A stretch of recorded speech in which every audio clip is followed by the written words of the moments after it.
Hi, good afternoon, everyone. Okay, a couple things at the top before we go into Q&A. The President and the First Lady grieve the 3 lives lost at UNLV yesterday in yet another act of senseless gun violence. And our thoughts are with those who survived this incident and are undoubtedly traumatized by this horrific event, including one survivor who sustained critical injuries. We are grateful for the brave law enforcement officers who ran towards danger and prevented further loss of life. At the President's direction, we have federal officials on the ground supporting local response efforts and providing all necessary assistance. The newly established Office of Gun Violence Prevention is also coordinating federal resources to help the community recover from this tragedy. Because we know it's not just the victims and survivors who need support, but this violence rips apart entire communities. And I also want to note that less than 24 hours ago, I stood at this same podium as we mourned the 6 lives lost in San Antonio. And here we are again today. When the President talks about ending the epidemic gun violence, this is what he's talking about. From Las Vegas to Texas, to Memphis, to Maine, when will it be enough? When will it be enough?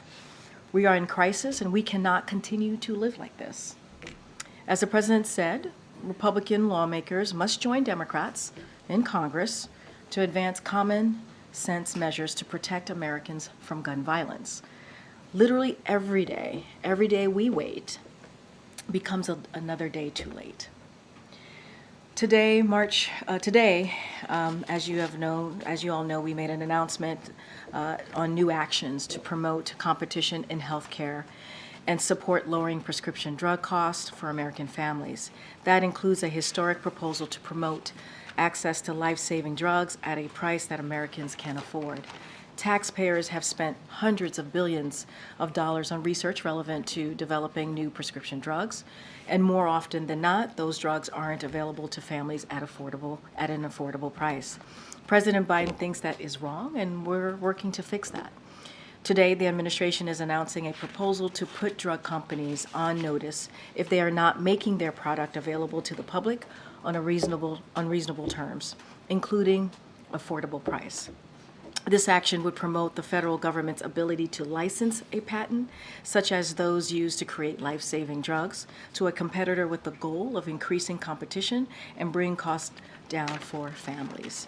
Today's actions build on the steps the President has already taken to lower healthcare costs, including capping the cost of insulin at $35 for seniors, finally allowing Medicare to directly negotiate for lower prescription drug prices, requiring drug companies to pay rebates to Medicare if they raise prices faster than inflation, and locking in $800 per year in health insurance savings for 15 million Americans under the Inflation Reduction Act. With today's latest step, President Biden continues to deliver on his promise to ensure that Americans have affordable access to medications, the medications that they certainly need. And very importantly, today we want to wish Jewish people at home and around the globe a happy Hanukkah and a meaningful festival of lights. This is an opportunity for Jewish Americans and all of us who support them to come together, reflect, share time with loved ones, and pray for more peaceful times ahead. The President and the First Lady are looking forward to celebrating Hanukkah with the Jewish community on Monday, and we'll certainly have more to share in the upcoming days. With that, as you can see, Admiral Kirby is here to give an update on the Middle East, the Hamas-Israel conflict, and also answer any other questions you may have. Go ahead. Global questions, foreign policy questions. Go ahead. All right, good afternoon, everybody. I think we've all seen, I know you all seen, the recent attacks on maritime shipping by the Houthis. Missiles and drones fired by them from Yemen and targeting commercial vessels. These attacks represent a direct threat to international commerce and to freedom of navigation.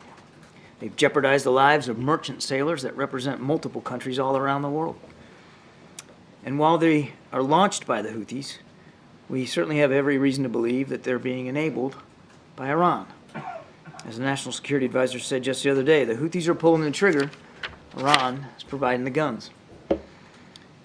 Now, Jake also talked about our efforts to explore the value of maritime task forces to help deal with this threat.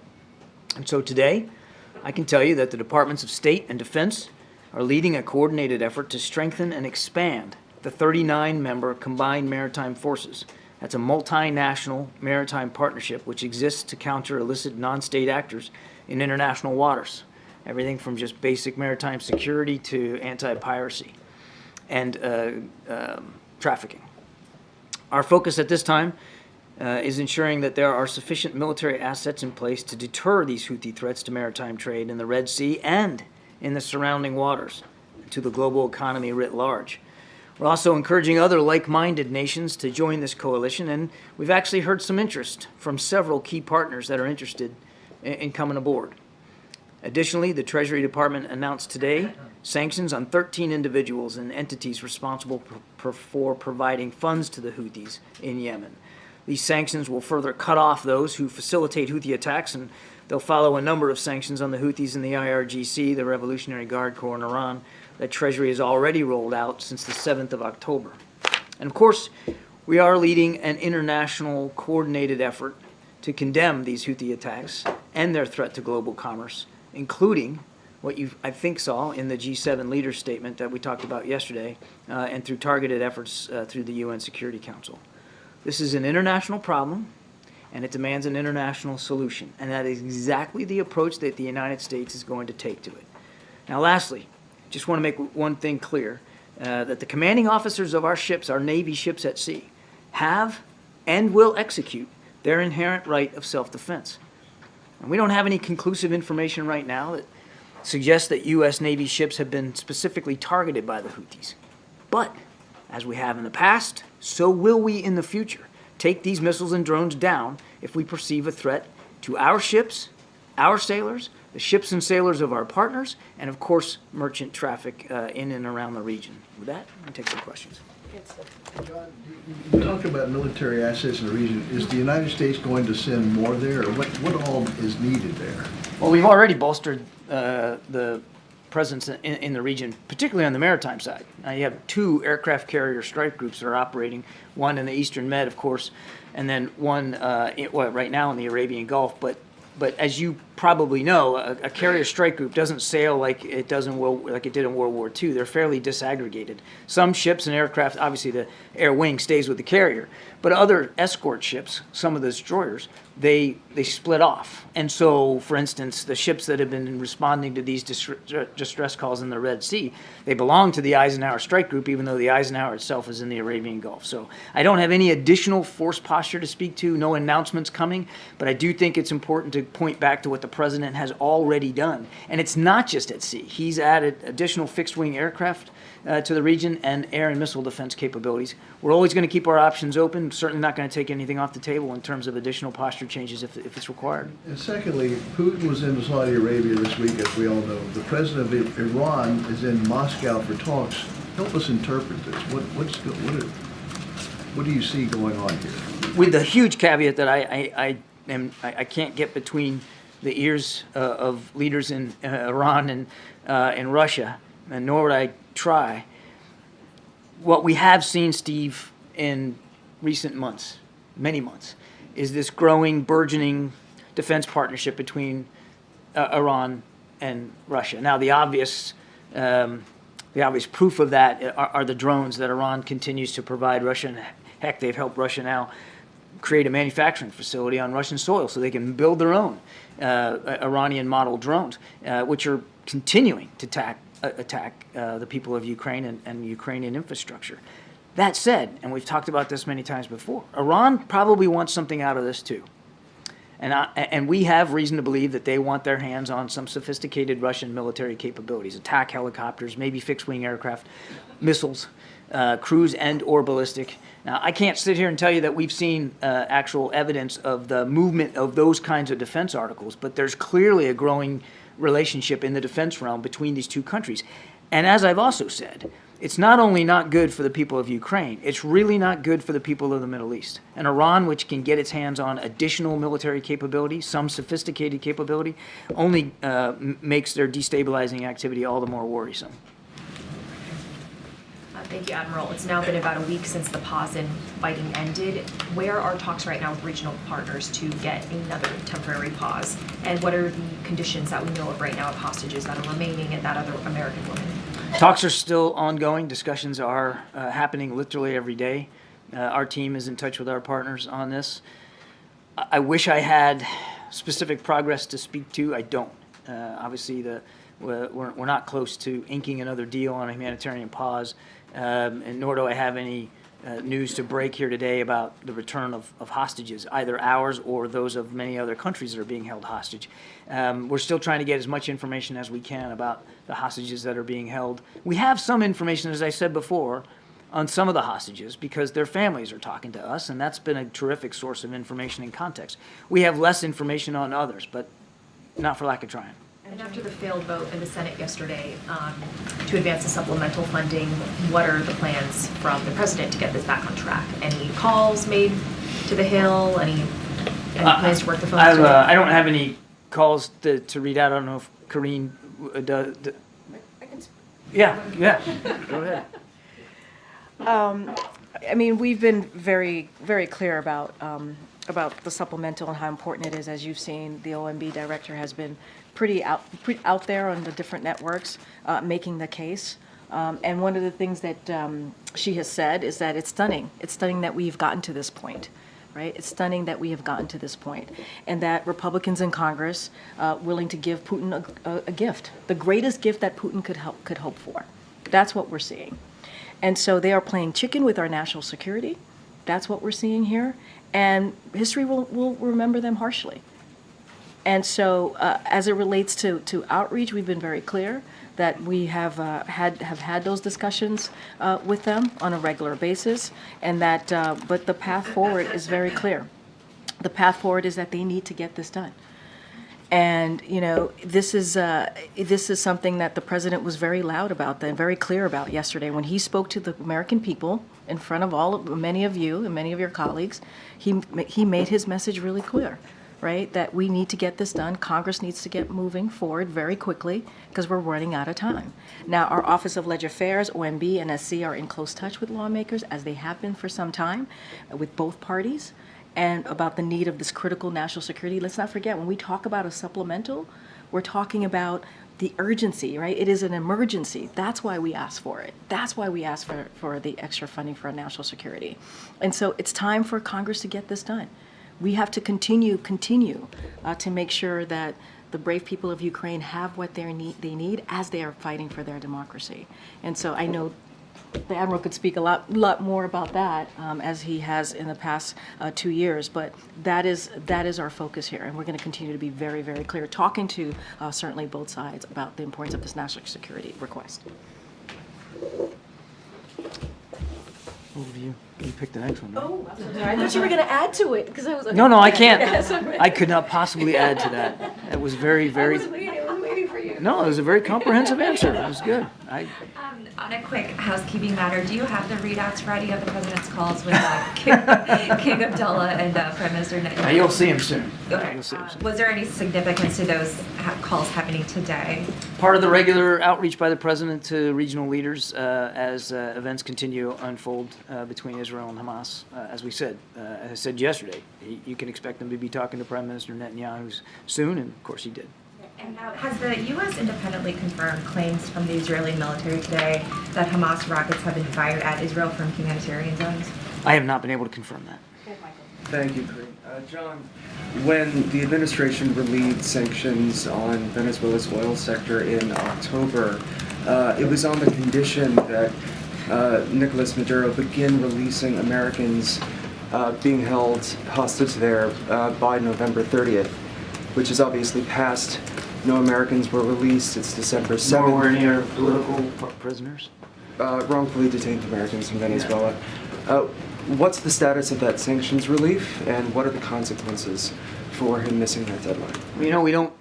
We don't telegraph punches in the sanctions realm. We don't get ahead of sanctions decisions, so I'm not going to do that today. Obviously, we always have that option available to us, but I'm not in a position now to rule anything in or out. Deeply concerned that those commitments weren't followed through by the evening of the 30th. And staying on Venezuela, obviously since the invasion of Ukraine, the administration has said that it's committed to protecting, territorial integrity around the world for nation states. And here you have Maduro threatening to annex 75% of its neighbor. What is your public message to Maduro, and is there any private message being sent to Maduro about the consequences of this? Yeah, so again, I've said this before, but we obviously support the peaceful resolution of the border dispute between Venezuela and Guyana. And we absolutely stand by our unwavering support for Guyana's sovereignty. The 1899 arbitral award that determined the land boundary between those two countries should be respected unless or until the parties themselves reach a new agreement or a competent legal body decides otherwise, and that hadn't happened. So we're going to urge Venezuela and Guyana to continue to seek a peaceful resolution of this dispute, including by the International Court of Justice. Just back to the supplemental package that failed to advance last night, has anything since then been communicated by the administration to Ukraine? I guess, what are they to sort of make of the fact that there is such an impasse on Capitol Hill right now? Without trying to speak for the Ukrainians and what their interpretation of what's going on here, and particularly up on Capitol Hill, as you know, Ukrainian leaders were here in town yesterday over at the Pentagon for a Defense Industrial Conference. We're trying to make sure that we get in place the mechanisms so that they have a healthy defense industrial base and long-term security assistance built into their own self-defense, because they're going to need it wherever and however this war ends. And obviously, the events of yesterday were certainly a context and background to that meeting. But I won't speak for the Ukrainians. I can only speak for us. And as Karine mentioned, we're obviously deeply concerned about this. We've got a few more weeks here, and then we're out of Schlitz when it comes to helping Ukraine with this kind of security assistance that we've been able to provide. And that's just, that should be unacceptable to everybody. And we know that there's strong bipartisan support up there. It's just that there are a small number of Republicans that want to hold that aid hostage for some pretty extreme border policies that the president is not willing to talk about. That said, he did say we're willing to negotiate in good faith. He does believe that there should be immigration policy changes as well as resource changes, and he's willing to have that conversation. So at this point, can the White House offer any assurances that more, additional funding is coming their way, or no? We are not in a position to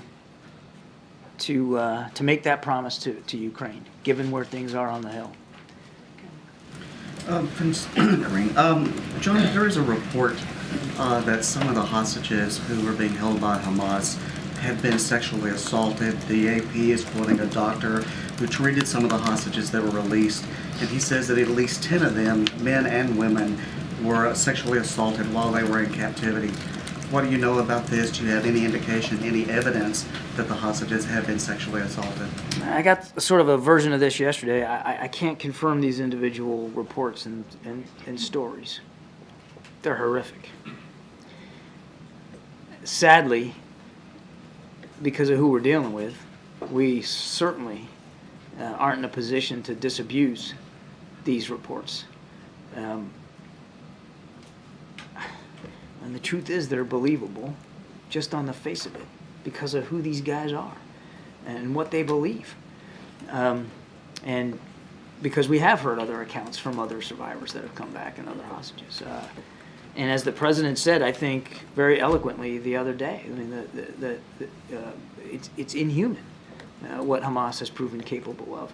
And that is all the more reason why we're working, as to the earlier answer I gave, by the hour to see if we can't get another pause in place so that we can get these hostages home to their families where they belong. Now, obviously, we know that Hamas is holding some additional women and children. So let's get them out. And then we can talk about the other groups. We understand they classified people. Let's get the remaining women and children out and get them out from under the jackboot of Hamas and potential sexual violence. So, in terms of the aid package yesterday that went down, is there any second guessing at the White House about the president's decision to put border security into the same package and therefore give Republicans in some way, leverage to make one hostage to the other? You can't complain that they are linking the two issues since you linked the two issues. Is there any second guessing about that? Was that a mistake? No.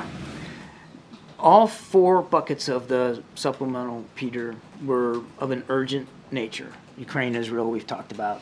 There's also money for Indo-Pacific strategy, of course, with AUKUS and the developments of coming forward, trying to get Australia their nuclear propelled submarine capability, and then the border, and some $6 billion in there for additional resources for the border. I mean, if you listen to the Republicans talk about the border and the urgency that they think needs to be conveyed, okay, well, it was in our national security urgent request, $6 billion for the border. We share a sense of urgency, so act on that. Act on that.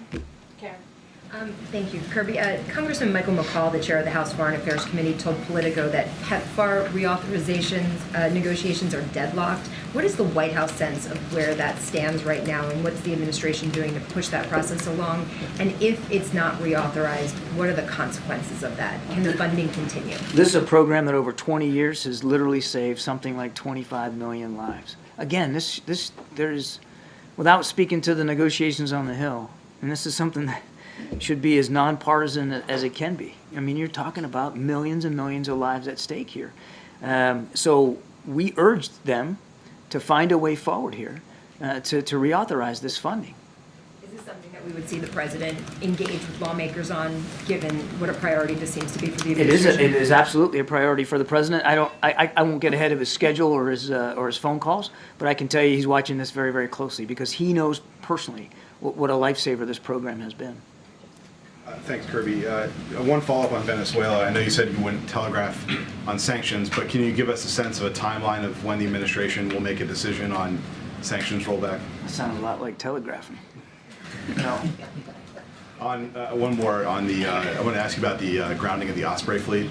Any updates on that? And I know some of them are in the presidential fleet. Are there any special considerations being discussed with them, and what kind of checks will be required to put those back into HMX? I asked about this earlier myself because I kind of thought you guys might be asking the question from that perspective. It's a force-wide stand down, and that means every Osprey in the force. And these Osprey belong to the United States Marine Corps, part of the force, so they'll be subject to the stand down too. And this is a common procedure when there's a significant aviation mishap, and when you can't rule out when an aircraft goes down that there might be some larger systemic problem. It's common practice. It's the right thing to do. Put them all on the ground, put them through an inspection regime, make sure that you don't rule that out as a problem. Maybe, and so that maybe it's just aircraft specific, platform specific, and not necessarily the whole system. So they'll do that, and I have no doubt in my mind that they'll do it as expeditiously, but also as safely as possible. We won't let them back into the air until we know that we can do it with a measure of certainty. John, as Karine just noted, tonight at sundown starts the Festival of Lights, the Jewish holiday Hanukkah. Are there any specific or credible threats right now to Jewish sites or Jewish communities that you can share with us? And is there a message to those communities or any community in this country what they should be prepared for as we embark on the first of 8 nights? I don't have any specific credible threats to speak to in the sense that, to a certain locality or community or through a certain actor. What I can assure you, Peter, and the Jewish community is that we are working very, very hard at the federal level to analyze all the streams of intelligence we can, domestically and overseas, for any spillover effects from the conflict in Gaza to here at home, particularly against the Jewish community as well as the Muslim and Arab communities here in the States. And that we, more importantly, are working to share what we're learning and hearing with local and state authorities who would really be where the rubber meets the road in terms of trying to prevent. But we want to be able to, again, without any credible knowledge of a specific threat, we want to be able to identify it before an actor can move and certainly disrupt that as best we can. Does the U.S. have any concerns about Israel exploring the possibility of using seawater to flood out some of the tunnels used by Hamas beneath Gaza right now. Among the possible concerns are there hostages in those tunnels? And also from the Palestinian Water Authority, I think it is, they say that this would have devastating effects on the aquifer that's beneath there that would make this land unusable in the future if it's to, as it would be retained by the Palestinian people. Yeah, I can't speak to the reporting about this particular idea. I'd refer you to the IDF. I would just say that, as we have said many, many times before, while they go after this very legitimate threat, we continue to urge our Israeli partners to do it in a way, as Secretary Blinken said, how they do it matters, in a way that minimizes the risk not only to civilian life, certainly to our hostages, or the hostages, but also to civilian infrastructure. And I'll just leave it at that. Thank you. The president last night spoke about how he was fighting every day for the release of a number of journalists, and he included Alsu Kramasheva of Radio Free Europe in that list. If he's saying that she should be released and he's pledging to fight for that, does that mean that the president believes she is wrongfully detained, regardless of where the State Department process is? It means that he believes that she ought to be able to do her job as a journalist and not be detained by Russian authorities. I am not in a position to get ahead of the State Department. As you know, Catherine, they are the ones that make the decision about wrongful detention, and as I understand it, they're working their way through that process. Thanks, John. Back on Venezuela, Southcom announced that it was going to be conducting flight exercises over Guyana today. Is that timing meant to send a message to President Maduro about U.S. support for Guyana and its territorial integrity? I'd be careful drawing too strong connective tissue between routine military operations that we do in the region and this particular issue. That said, as I said before, we recognize the sovereign territory of Guyana, and as we do with many nations, sovereign nations in the region, we conduct operations and exercises as appropriate. How far would the U.S. be willing to go to show that support? Would it be willing to help Guyana maintain that territorial integrity? You mean militarily? Yes. I'm not going to speculate about that kind of a thing. What I said yesterday stands. We want the internationally recognized border recognized. We want these two sides to work it out diplomatically. We've already expressed our support for the 1899 arbitral award, which set that boundary. And as I also said yesterday, we don't want to see this come to blows. There's no reason for it to. Thanks, Karine. John, is the U.S. in any sort of a conflict with the Houthis? In a sort of a conflict with the Houthis. We are not in an armed conflict with the Houthis per se. That said, as I said at the top, we're going to do what we have to do to protect ourselves, our partners, and merchant shipping. And we've done it in the past. We'll do it again in the future. That sounds a little bit like a conflict. We are protecting and defending freedom of navigation. We're protecting and defending our ability to operate in the region, in the Red Sea and surrounding waters. And as I said at the top, we are looking to flesh out an already pretty robust combined maritime force to protect freedom of navigation in the area. And like I said, we've got a couple of, several other countries that are willing to participate, so we look forward to that. Does the president have any regret over delisting the Houthis as a terror organization? Is he reconsidering that at all? I've already said that we are going to review that decision. When? No, we are.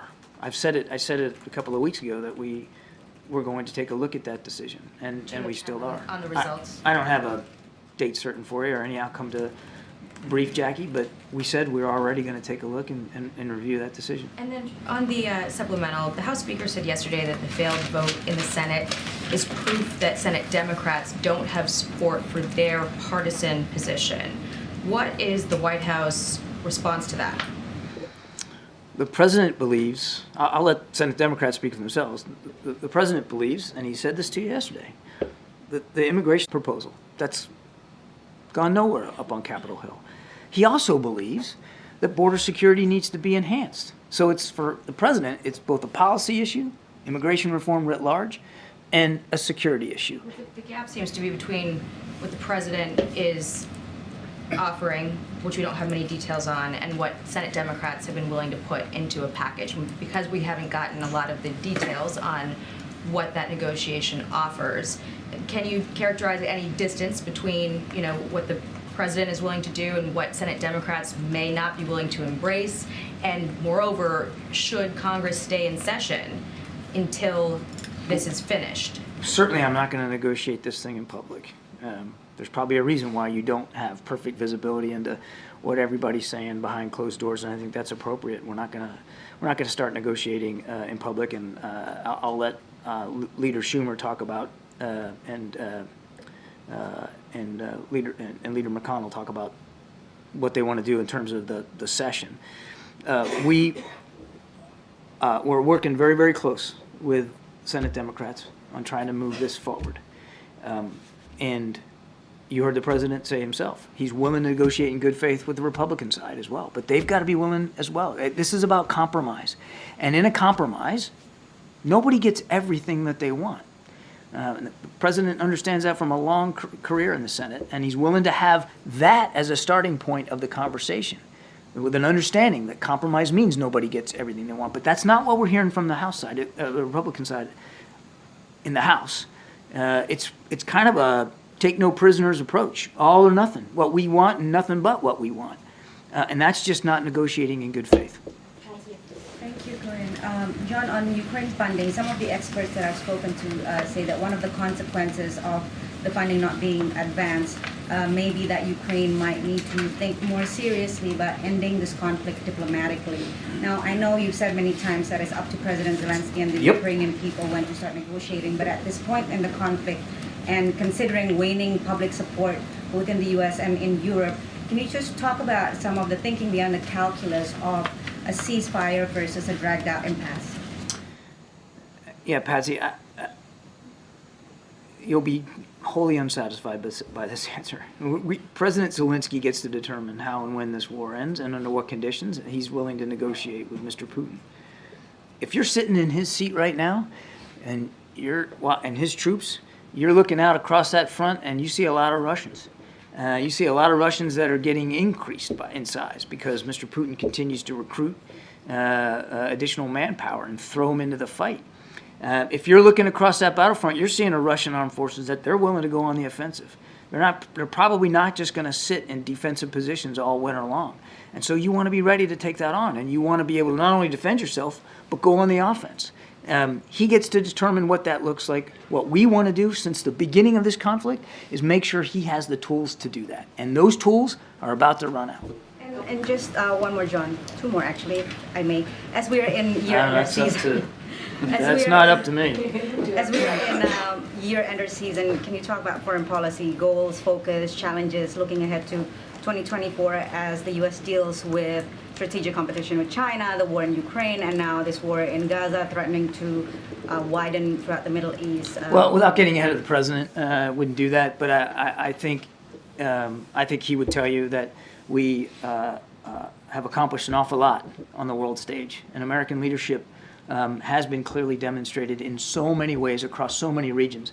NATO is stronger and bigger. We've got an increasingly networked and cooperative arrangement in the Indo-Pacific. And just today, Jake Sullivan's in Seoul meeting trilaterally with Japan and South Korea. I could go on. And I would expect to see in this last year of this term, us putting our foot down on the accelerator and pushing all these changes even farther forward. And just really briefly on the Houthis, John, on these actions that you're taking, how should we see that in the context of the Gaza war? Do you feel that do you see this as a conflict widening via Iran proxies, or is this separate? It's a risk. It's clearly a risk to the potential widening and deepening of the conflict. And we said from very, very early on when the president ordered additional military capability that we don't want to see any actor, state or non-state, widen or deepen and escalate this conflict. And what the Houthis are doing could have that effect. Now, this goes to Jackie's question. Are we in a conflict with the Houthis? We're not in a conflict in the Houthis right now. We're not seeking a conflict with the Houthis. But what we are seeking is to be able to defend ourselves and to prevent this conflict from widening. And that's the better answer. I should have given it to you. Thank you, Karine. The UN has described the... It just takes me a while to get there. I just gotta get... Yeah, sorry. It's okay. The UN has described the humanitarian situation in Gaza as disastrous, and actually they said it's hell on earth. The Secretary General activated Article 99, which have not been activated since 1971. 1989, I think, was the last time. I think it's 70. Well, okay, we can disagree on this. We'll agree. We'll go back to the facts. But anyway, the bottom line is: does the international community, including the United States, has failed the civilians in Gaza since the frustration went up at the UN to the level of the Secretary General to call for what happened in Gaza as a threat to the regional security? Everything we're doing is trying to prevent this conflict from widening, deepening, escalating, and having a larger effect on the region. Many of the questions I've answered here today, I think, demonstrate all the things that the president is doing through his personal leadership engagement, including phone calls today with leaders in the region, to try to keep this conflict from escalating. Look, we certainly share the concerns that so many of others have concerned, including the Secretary General, about the humanitarian situation in Gaza. Name me one more nation, any other nation, that's doing as much as the United States to alleviate the pain and suffering of the people of Gaza. You can't. You just can't. The United States, through President Biden, is leading the effort to get trucks, food, water, medicine, and fuel into the people of Gaza. Wait. Name another nation that's doing as more than the United States to get hostages out or to get people, foreign nationals, out of Gaza. You can't do it. And name another nation that is doing more to urge the Israeli counterparts, our Israeli counterparts, to be as cautious and deliberate as they can be in the prosecution of their military operations. You can't. The United States is at the forefront of this. Now, every single casualty, Israeli or Palestinian, innocent life loss, every one of them is a tragedy, and we mourn with those families. We say it over and over and over again because we believe it, and it comes from the heart. But we also have to remember what Israel's up against. A terrorist group, that deliberately puts those civilians in harm's way and puts them in the crossfire of this fight. That's what the Israelis are fighting. That was not my question. My question is, are you doing enough? The United States is leading humanitarian aid all over the world. That's a fact. We know that. Okay, just quickly on another question. There was disturbing images. Please stop you there. You said, are we doing enough? Yes. This is why he's frustrated with...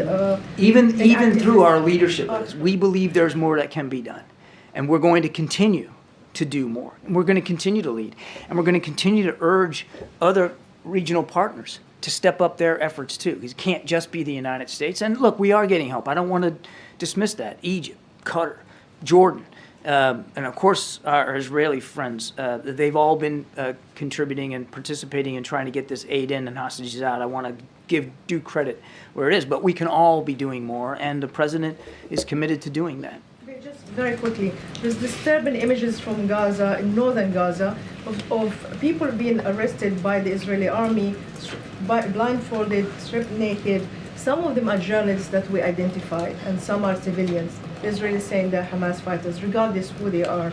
Do you think that Israel is still acting within the international law in its treatment of prisoners? As I said, I'm not going to respond to every event on the ground and every occurrence. I haven't seen those images. It would be imprudent for me to comment on that. We don't, just as a general statement, we don't support any targeting of journalists one way or another anywhere in the world. They have a right and a responsibility to be there reporting on this. We believe that they should be allowed to do their jobs, and we certainly would never condone any inhumane or violation of law treatment of any innocent civilian. But I can't speak to those specific reports.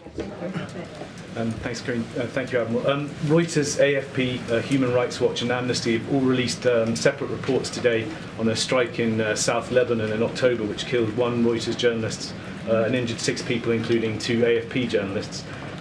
These investigations all say that the evidence points to the Israeli army being responsible. What's your response to those reports, and what's your message to Israeli forces in general for the protection of journalists in this conflict? We haven't seen those investigations, and so it would be imprudent for me to comment on them one way or the other. As I said in my earlier answer, we absolutely do not condone or support any deliberate attacks on journalists covering a war. They're already placing themselves in great danger by being there. We believe they have a right and responsibility to be there, and we would and continue to call on people to respect that. Thanks, Karine. Thanks, John. John Feiner was in India this week and met with the External Affairs Minister and other Indian officials. The readout said that he addressed the government's investigation into the alleged plot to assassinate a Sikh American on U.S. soil. Can you provide any more on that, or did he get any assurances or any sort of timeline on when we would see this investigation? I'm not going to comment further on that. It's under active investigation. We've said that we're glad that our Indian counterparts are taking it seriously and doing that. We want those responsible for these attacks to be held fully accountable, but I won't get ahead of an investigation that isn't complete. Follow up on this, what impact this is going to have on your bilateral ties with India? Look, India is a strategic partner. We're deepening that strategic partnership. They're a member of the Quad in the Pacific, and we participate with them on a range, particularly of security-related issues, and we want to see that continue unabated. That said, at the same time, we certainly recognize the seriousness of these allegations, and as I said earlier, we want it fully investigated and those responsible to be held properly accountable. And the President is still planning to travel the Quad summit in India next year? I don't have any travel to speak to today. Thank you, Karine. So first I have two questions, one on the war in Gaza. The Pentagon said today that the U.S. has now resumed flying drones over Gaza to search for hostages. Can you talk a bit more about if there's any changes in our efforts to locate the hostages in Gaza? Has it become more difficult or less difficult after the temporary ceasefire? It's always been difficult to try to locate them, especially since we don't believe Hamas holds all of them. We don't believe they're all being held in one group, and it's entirely likely that they're being moved around as operations are conducted. So that's one of the reasons why, quite frankly, that our drone flights can be valuable. It's just an extra set of eyes up there to kind of see what you can see. I wouldn't dream of speaking publicly about the details of those efforts or what we might be gleaning or not gleaning. I think the less said about our information, the better. Except to say, as I said at the very early part of this briefing, I think to Selena's question, is we don't have perfect visibility on all of the hostages, where they are, what their condition is. And a quick follow-up on South Korea and China. You were talking about the meeting that Mr. Sullivan is having with South Korean and Japanese counterparts. The State Department recently raised concerns over China's economic coercion against specifically South Korea, pressuring Korean theaters to block an American performing arts company called Shingyun. I'm wondering, during upcoming talks with counterparts there, is China's economic coercion part of the discussion, and how concerns administration about that? Well, first of all, we'll wait till a readout when Jake gets back and figure out what was exactly talked about, so I won't get ahead of that. The main purpose of Jake's discussions are really to explore ways to improve our trilateral cooperation across a range of things, but certainly in the security front. By that I mean the defense-related military front. But cyber, space. I mean, it's all the things when it comes to trilateral cooperation.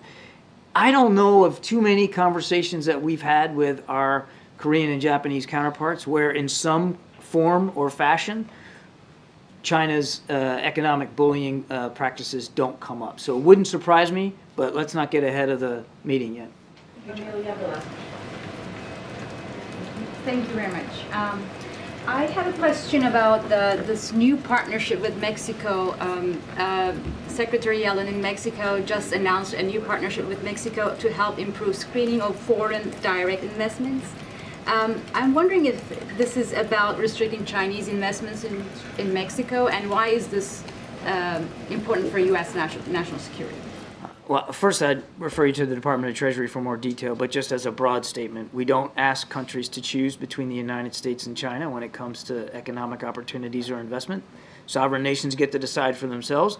And what we're focused on is the President's Global Program for Investment in Infrastructure, PGI we call it, which is really about offering alternatives to some of the less transparent, less reliable, high-interest loans that other nations around the world seem to be willing to proffer. But again, every nation has to decide for itself.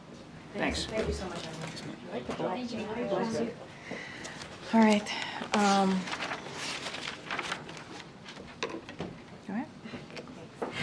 Two topics. There was a ruling from a Texas judge earlier today that allowed a pregnant woman whose fetus has a fatal diagnosis to obtain an abortion. And it appears to be the first time since the Dobbs ruling that a woman in the U.S. has asked the court specifically to approve an immediate abortion. So I wanted to know the White House response to that ruling or a comment on the expected appeal of that decision from the state of Texas.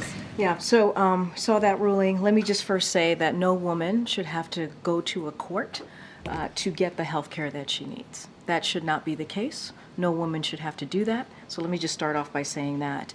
So we are glad that this person will get the care that she needs from her doctor. Again, should be her decision to be made with her doctor, which is sometimes some really difficult decisions that women have to make. And this is an administration that's been really clear about that, fighting for the rights for women to make decisions on their health care, and we're going to continue to speak loud and clear about that. But we should not detract from the fact that stories like hers are becoming all too common in states where Republican elected officials are enforcing dangerous extreme bills that threaten the lives of women. And so since that Supreme Court, as you just mentioned, overturned Roe v. Wade, the Dobbs decisions, women are being denied medical care they desperately need in order to preserve their health and even save their lives.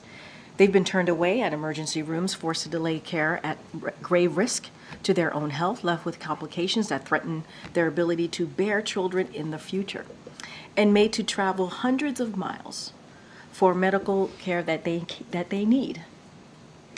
So ensuring women have access to emergency medical care has been a core focus of this administration since the Dobbs decision, and we're going to continue to fight for that. And we're going to make sure that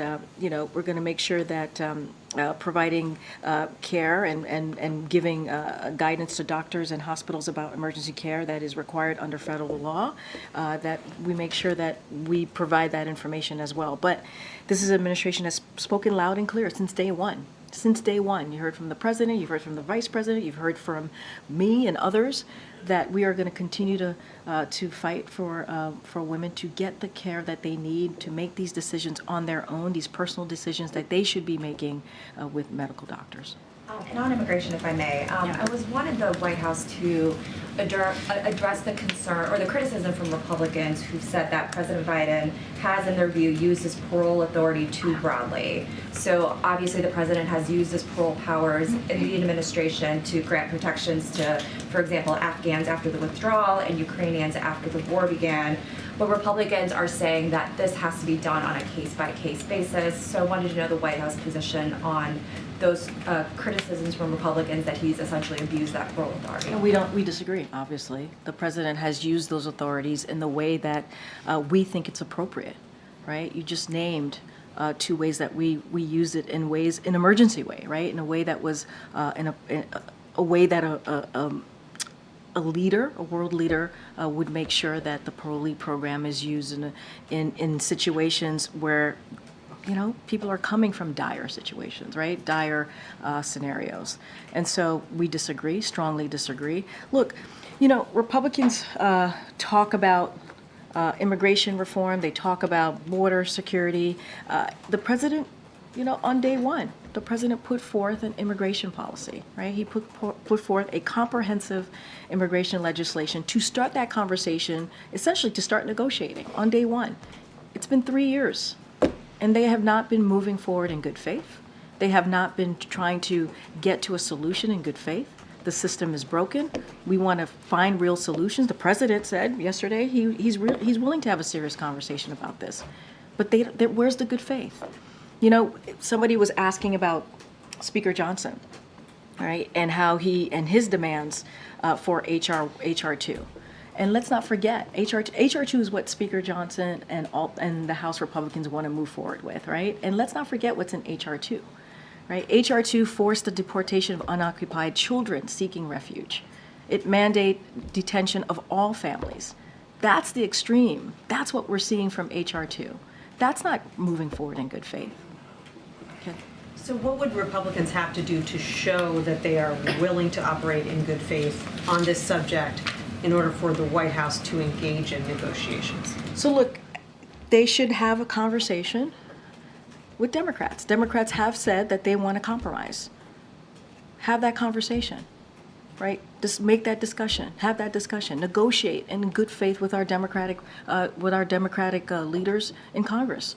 Have that conversation. Well, there have been bipartisan negotiations taking place for weeks in the Senate.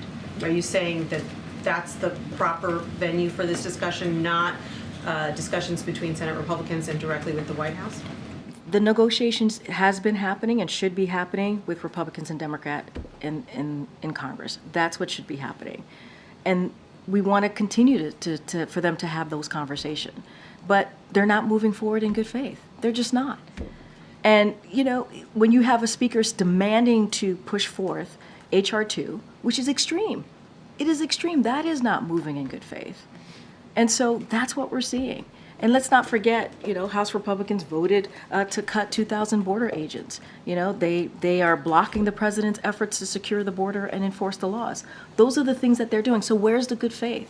Where's the good faith there? So when Senator Cornyn says he thinks this needs to be kicked up to another level, direct talks between Leader McConnell and the president or his aides here at the White House, you're saying that's not going to happen? What we're saying that Republicans need to act in good faith and show that they're serious, and they're not, because they're blocking, right? They're blocking the president's request for funding. That's what they're doing. So that's what we want to see. We introduce, and here's the thing. We introduce a comprehensive piece of legislation to deal with the immigration system, a broken system. We did that on day one. That was our effort, to have that conversation, to negotiate and be able to put forward a piece of legislation that could be voted on. The president put forth his ideas and how he wanted to move forward. It's been 3 years. What they continue to do is block. What they continue to do is take away law enforcement, right? That they keep voting against trying to make the system better. That's not acting in good faith. Is there time to put together a deal this year? Are you running out of time? I mean, look, it is, yes, we are running out of time, right? We are running out of time. And that's why we keep pushing and saying this national security supplement needs to move forward. We talked about Ukraine. We've talked about Israel. The reason we included the border security is because the president thought it was important and we needed those additional funding to move forward to deal with the issue at the border. So obviously, this is an emergency, this is important, but yeah, we are running out of time. And would the White House accept a deal that designates Mexico as a safe third country? I'm not going to negotiate from here. I'm just not going to negotiate from the podium. Go ahead, MJ. Karine, yesterday when I asked the president whether he believed any other Democrat could defeat Donald Trump other than him, he said probably 50 of them. I'm not the only one. A big part of the re-elect argument is that the president is best suited or uniquely suited to take on former President Trump. If the president himself thinks that plenty of other Democrats can defeat Donald Trump, what would you say is sort of the driving rationale for the president running for re-election rather than handing off the baton to the next generation? So MJ, as you can imagine, it's a 2024 question. It's an upcoming election. I just can't get into it.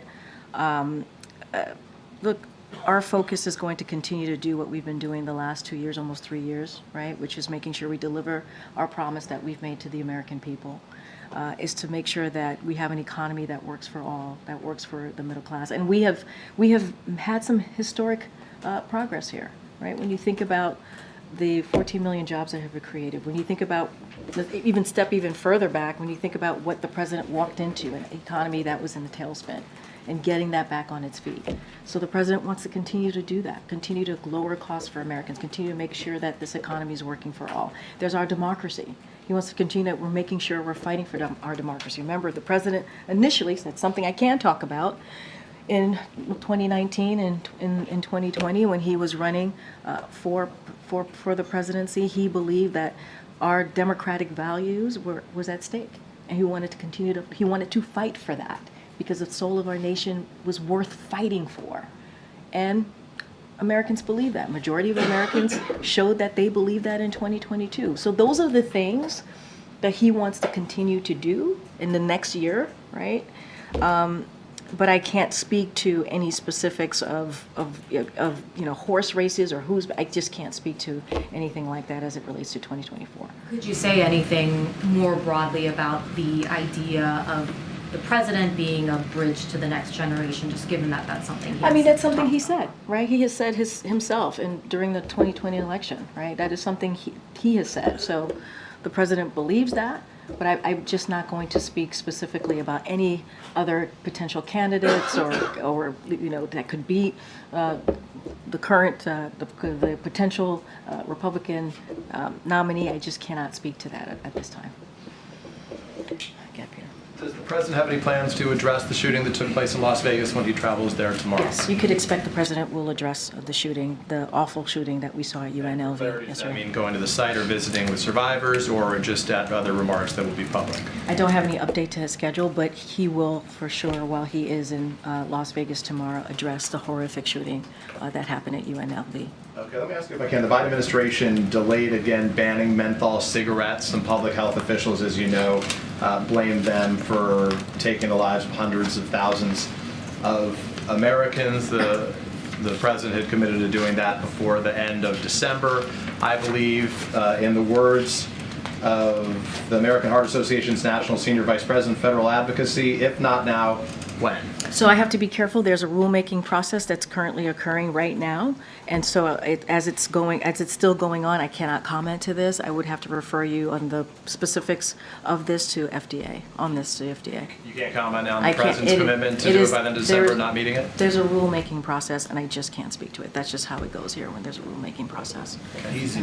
Thanks, Craig. The administration is warning pharmaceutical companies that if the price of drugs are too high, then the government might cancel their patent protections. So what taxpayer-funded drugs is the White House specifically targeting here? So, are you speaking about the March In? Exactly. Okay, what we announced today. Look, this is a proposed framework that we've provided for how agencies evaluate questions around March In. So it's not about any particular drug or forthcoming action, but again, this is a framework that we have provided for agencies and how they move forward. If the proposal is finalized, when and how would the administration plan to exercise the right? So I'm not going to get ahead of what agencies are going to be, how they're going to move forward. I don't have a timeline of that to lay out from here. Go ahead, Ed. Yeah, thanks. I want to ask you about Bidenomics. You said it. The president, though, hasn't said the term Bidenomics since November 1st. Is he moving away from that term? I didn't say that. Well, I said that? You said it recently. Oh, said you mean I have said that? The word Bidenomics. Okay, gotcha. The word Bidenomics. I hear you. My apologies. The president has not said that word since November 1st in his speech. Is he moving away from that term because it's not moving the poll numbers? So look, let me just say, last week we learned economic growth was higher than 5%. I know this is something that you cover very closely, and 5% last quarter, higher than any quarter under Trump outside of the pandemic. And inflation fell 3% with prices staying flat in October. So what is important is what the data shows. The president has talked about how Bidenomics is strengthening supply chains to lower costs and investing in America, clean energy, and manufacturing. In fact, he had signs right behind him just last week. I was there. I'm sure you saw them. That said Bidenomics. And you've heard me, as you just stated, and many other White House officials talk about how Bidenomics is indeed lowering costs. Let's not forget taking on Big Pharma, right? So that Medicare could negotiate to lower costs, lower drug costs. Let's not forget junk fees. All of this is part of Bidenomics. All of this is, we're talking about investing in America, which the president certainly has led on and talked about all the time, very, very consistently. So when he talks about the economy, that is Bidenomics. When he talks about what we're doing and how we're delivering for the American people, that is Bidenomics. But then what's the disconnect between what people are feeling and seeing at the grocery stores, at their tables, and what the president is saying about the economy? Let me just be real clear. We get into the holiday seasons, we've actually have seen a decrease in eggs, in bacon, in milk since last year. So we are seeing lowering cost as we're going into the holiday season, as people are going to do some holiday shopping. We're seeing lowering cost in TVs and things that people need to think about as they want to give a gift to their loved ones. And so we're seeing some costs go down, airline tickets, gas prices. So the work that we have done, the work that this president has done, the investing, whether it's investing in America, whether it's Bidenomics, we're seeing that. We're in a different place today than we were a year ago. We are just in a different place with costs going down, and we've talked about the growth is higher than 5% last quarter. That is because of the work that we have done. We saw inflation is moderating. That is because of the work that we've done. And look, to your question about what Americans are feeling, we understand that we're coming out of a pandemic. What Americans had to deal with was a big deal. People lost loved ones. The economy was in a tailspin. Certainly wasn't helped by the last administration. This administration had to actually do the work. But inflation is up 17.7% since the president took office. Inflation fell to 3%. That matters. I just talked about the important goods that matter to the American people, how that's going down. As we're going into the holiday season, actually we started it, as we're going to go into certainly Christmas in a couple of weeks and other important events that people follow this month. And so we're seeing prices go down. And let's not forget the historic actions that this president has done. I talked about Big Pharma. I've talked about the Inflation Reduction Act. That's because of what this president has done. And let's not forget, Inflation Reduction Act, only Democrats voted for it. Republicans decided not to. Again.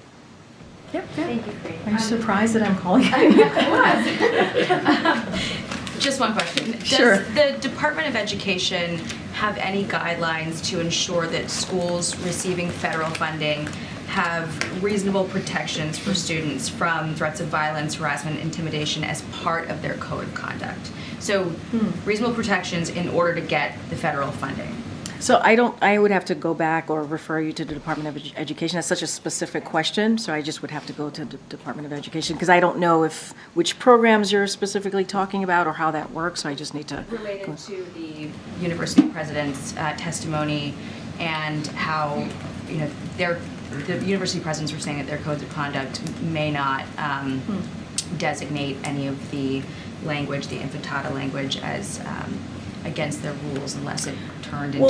Well, look, I as far as it relates to funding and how that works, I would have to certainly refer you to the Department of Education. We have been very clear. You heard me yesterday about how we feel when we see hatred, the way that we have seen go up in a community like the Jewish community, anti-Semitism. We're going to call that out. It is unacceptable. We're going to have the moral clarity here. This president has had moral clarity on that. And so we're going to continue to be steadfast and call that out and say anti-Semitism is unacceptable. Okay, Michael. Thanks, Karine. At DHS, there's an office called the Countering Weapons of Mass Destruction Office. And its job is to protect major cities and major events across the country against chemical, biological, radiological, and nuclear threats. On February 2nd, this office will disappear without congressional reauthorization. And it protects things like the Super Bowl, which is just a couple days later, February 11th. Is this something that the White House is prioritizing? Is it involved in ensuring that Congress fits this into some vehicle? I would have to talk to our Office of Legislative Affairs on that particular question. Obviously, what you just laid out is, concerning, and we want to make sure that communities are safe, and certainly events like the Super Bowl, people feel safe. And so I would just have to connect with the Office of Legislative Affairs on that one. Okay, go ahead. Yeah, thanks. On immigration, you've mentioned several times this day one bill that the president put forth. My question is, would he be willing to meet with Republicans and have a meeting with them about that particular bill to make his case for why he thinks that should pass? I mean, look, it's been almost 3 years. It's a comprehensive bill. Lawmakers are on the Hill. They know how to read a bill, right? They know how to look at the bill and pull from the bill what they accept and what they don't accept, right? And we did that on day one and have had multiple conversations from our side here, Legislative Affairs Office, with members of Congress. This is something, can you imagine the first thing that this president does as putting forward a piece of legislation is on immigration, a comprehensive piece of legislation? That shows, if anything, that should show how committed he is to that issue. And what we keep hearing from Republicans is either they use immigration as a political stunt, or they try to make cuts, right? Or they vote against what the president is trying to put forward, right? Or they say we want to take away 2,000 CBP agents. I mean, that's what, if you look at HR 2, that's basically what it's saying. It's extreme. It's extreme. So we have a comprehensive plan, and they put forth a plan that is extreme. If he's committed to it, would he be willing to meet with them? And if not, why not? I mean, you're missing the point here. The point is the president put forth a comprehensive plan on day one, almost 3 years ago. Almost. And what they do instead is put forth extreme bills that does nothing to fix the broken system. That's the point. Thanks, Karine. Eric Adams is on the Hill today meeting with lawmakers to talk about the migrant crisis. Is he meeting with anyone at the White House? I don't have any meetings to read out about Eric Adams meeting with anyone here.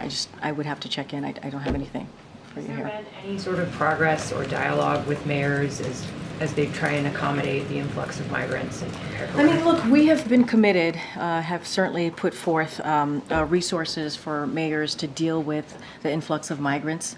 We have had multiple conversations. Our IGA office has been in close contact. There's been in-person meetings in states, in cities, wanting to make sure that we hear their concerns, and we've provided assistance. We have provided assistance, and so that's going to continue, right? That's going to continue. And so that's why we're asking Congress for more. We're asking Congress to help us in trying to deal with this broken system that has been broken for decades. All right, we're going to wrap it up. Go ahead. Yeah, so Senator Joe Manchin, who has openly left open the possibility of an independent run for president next year, has been heavily critical of the administration's rollout of the clean energy tax credits enacted as part of the Inflation Reduction Act. And last week he also spoke against the Treasury and DOE's interpretation of foreign entities of concern that are a key component of eligibility for the tax credits. I want to know if the administration had a response to this. Has the president spoken to Manchin recently? And what did you make of his comments? So I'll say this. I can't speak to the senator's potential or not potential run. That's something that he has to speak to for himself. Certainly nothing that I can speak to from here. What I can say is that we have had a very good working relationship with Senator Manchin. We appreciate his partnership. We could not have gotten the Inflation Reduction Act done without him, obviously, but just not going to get into anything else specifically. Obviously, this is an issue that is important to the president when it comes to climate change, when it comes to clean energy. These are issues that the president has led on. He has had the most aggressive climate change agenda. When he walked in, he said climate change was one of the 4 crises that we've had to deal with, and that's what you've seen him do. You've seen him act on that. All right, thank you, everybody. Have a great weekend, and some of you I'll see you on tomorrow.